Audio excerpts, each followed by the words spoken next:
Graça e paz do Senhor Jesus a todos. Hoje nós vamos iniciar a gravação de Lucas capítulo 15.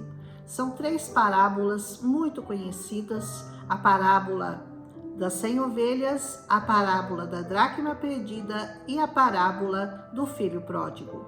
Todas as 3 nos ensinam basicamente a mesma lição, mas elas têm tantas interpretações, elas são tão revelativas que nós poderíamos contá-la de várias maneiras, mas eu vou escolher uma só e aí nós vamos tentar terminar esse capítulo num único vídeo. Se não for possível, se ficar muito longo, eu vou pular para o próximo vídeo, terminamos amanhã.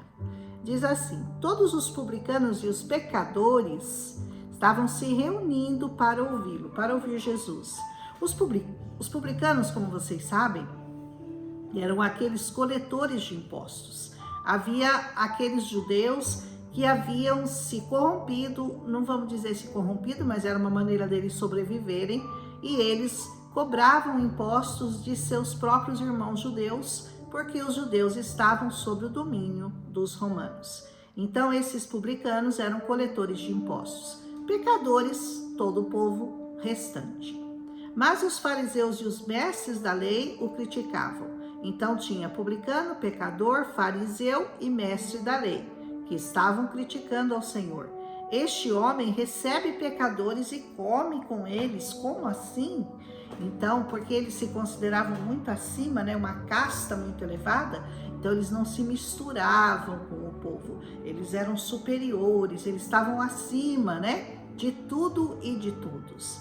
Mas Jesus então resolve contar-lhes uma parábola. Diz assim: qual de vocês que possuindo 100 ovelhas, perdendo uma, não deixa as 99 no campo e vai atrás da ovelha perdida até encontrá-la? E quando você a encontra, você a coloca alegremente sobre os seus ombros e vai para casa. Ao chegar, você reúne os amigos, você reúne os vizinhos e você diz: alegrem-se comigo, porque eu encontrei a minha ovelha perdida. Eu lhes digo que da mesma forma haverá mais alegria no céu por um pecador que se arrepende do que por 99 justos que não precisam arrepender-se.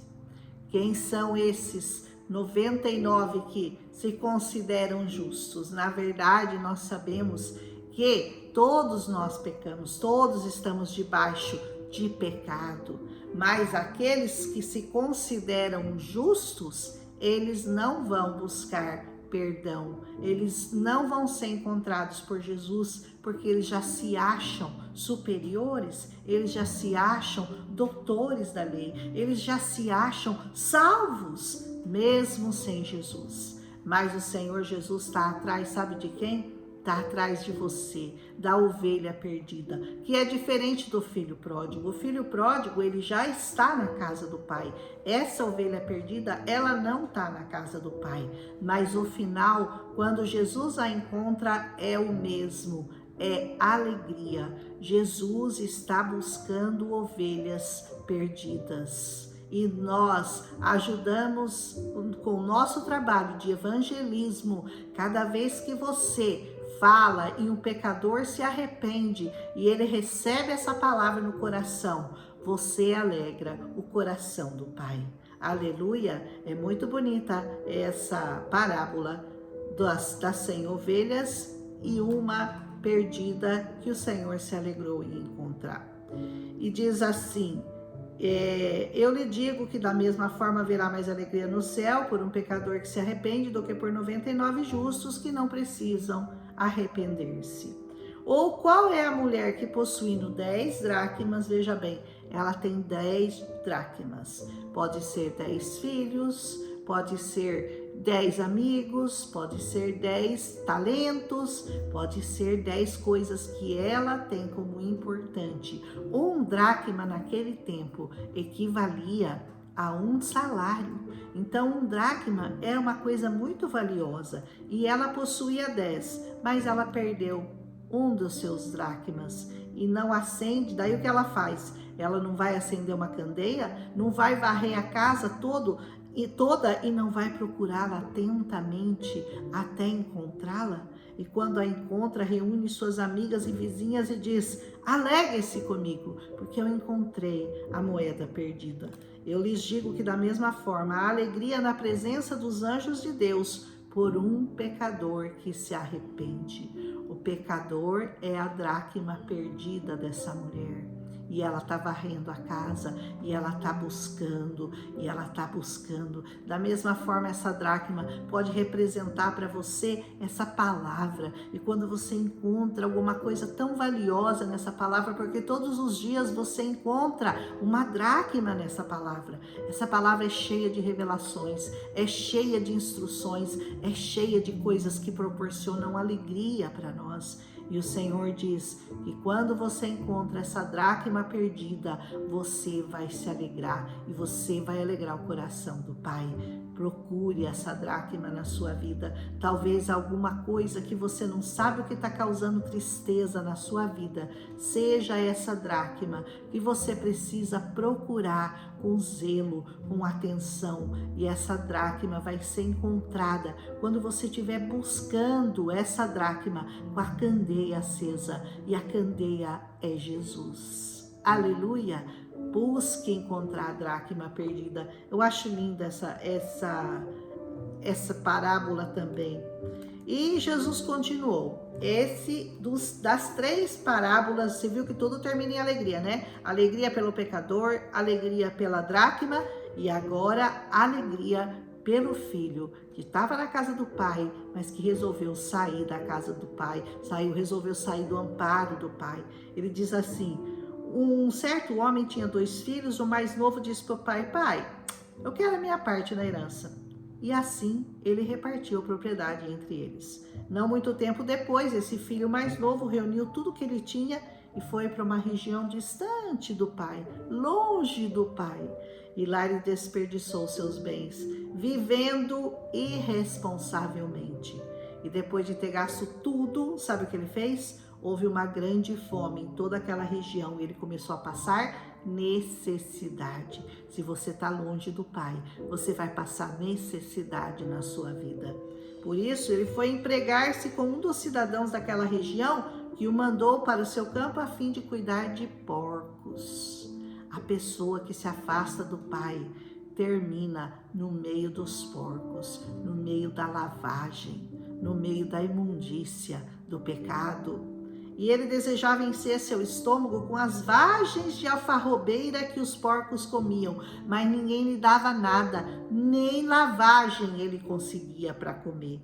Caindo em si, ele disse: quantos empregados do meu pai têm comida de sobra e eu aqui morrendo de fome?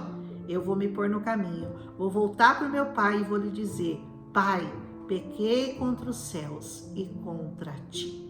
Esse filho que estava na casa do pai, que tinha tudo, porque tudo que era do pai era dele, ele resolveu dar uma voltinha no mundo, ele resolveu dar uma vasculhada aí para ver o que tinha de bom nesse mundo. Esse mundo não tem nada de bom para te dar, a não ser lavagem de porco.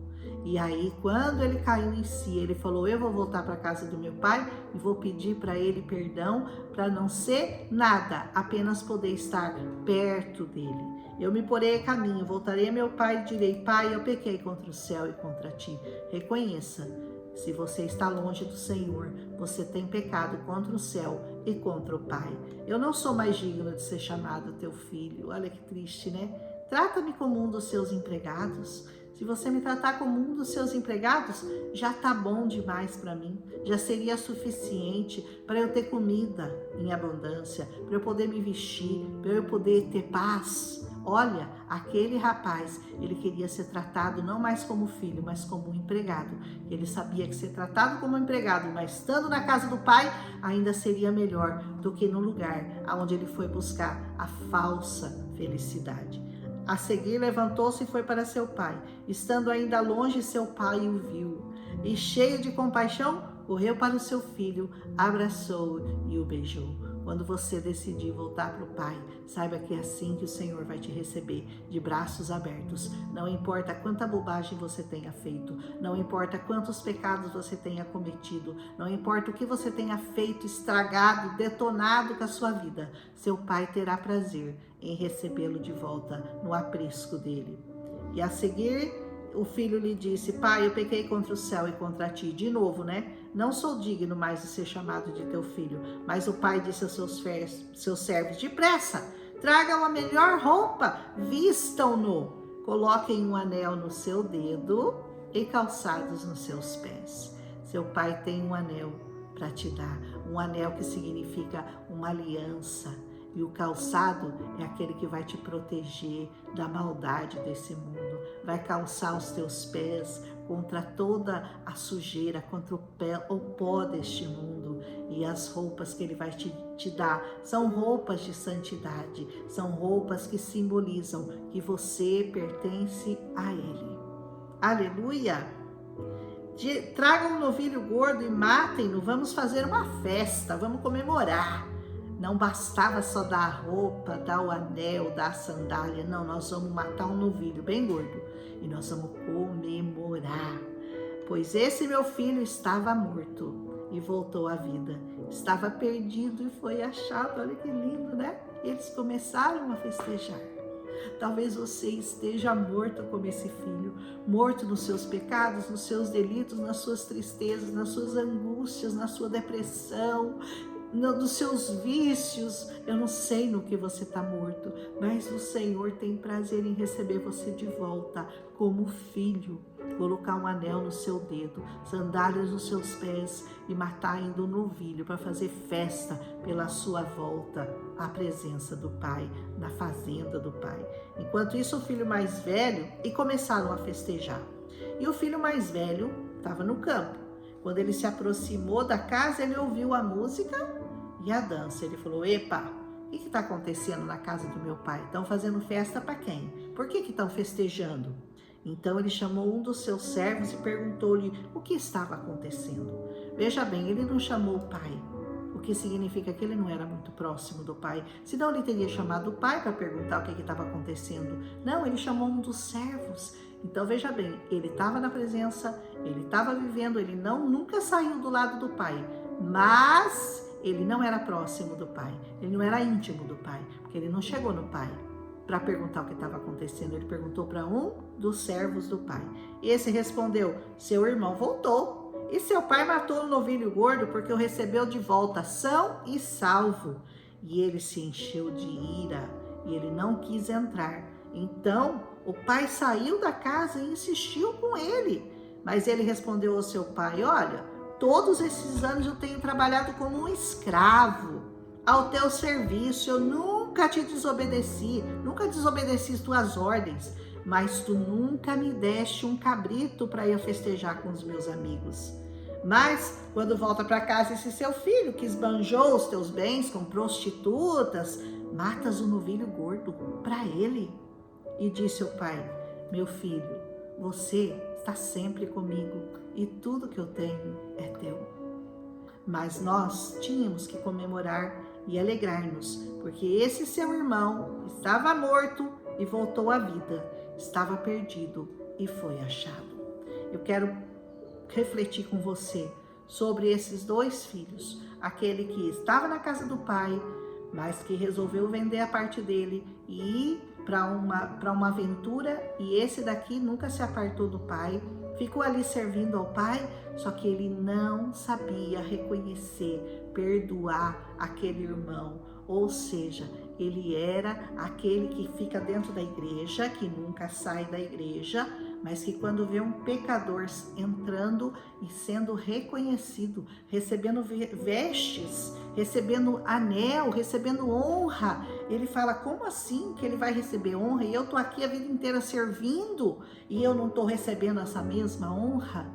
Saiba que esses dois irmãos precisam de tanta ajuda porquanto um precisa de tanta ajuda do Pai quanto o outro. Os dois precisam de salvação, os dois precisam se arrepender. Aqui não fala se depois ele voltou a conversar com o irmão, se depois ele reconheceu, se ele se fez as pazes com o irmão, nós não sabemos. Mas nós sabemos que o coração dele não era um coração pronto a perdoar. Não era um coração que estava preparado para perdoar aquele irmão. Muitas vezes nós estamos dentro da igreja e o nosso coração está assim, não está pronto para perdoar aquele irmão perdido que foi reconhecido quando ele voltou para a casa do Pai. Mas tem um terceiro irmão aqui. O terceiro irmão é o que está narrando a história. E ele sabe muito bem reconhecer que os dois irmãos precisavam do amor, do amparo, do carinho e do perdão daquele pai. O pai perdoou tanto o irmão que foi longe e que voltou cheio de pecados, todo empobrecido, todo humilhado, mas aquele se humilhou. Que esse aqui tinha um espírito de soberba. Ele se achava superior ao outro irmão e que achava que o pai não tinha que perdoar, mas o pai quer perdoar todos, independente da sua posição, independente se você passou a vida na igreja. O Senhor sabe que você precisa também de perdão, precisa de amor. Você quer alegrar o coração do seu pai? Então alegre-se com todos aqueles que chegam na igreja e que são recebidos de braços abertos, porque são filhos como você. E você teve mais sorte porque você desfrutou das palavras do Pai o tempo todo. E esse aqui ficou quanto tempo comendo lavagem de porco no mundo? Nós temos muitas lições para aprender aqui, mas a principal lição que Jesus quer mostrar como o terceiro irmão da história é que ele reconhece, ele aponta para o pecado dos dois irmãos, independente do que saiu da igreja e voltou e aquele que permaneceu ao lado do Pai. Nós temos que aprender qual é o nosso lugar, qual é o nosso papel ao lado do nosso Pai. Amém? E o nosso papel é perdoar e amar como o Pai nos amou, como Jesus nos ensinou a amar. Amém? Um abraço e até amanhã com os Lucas 16.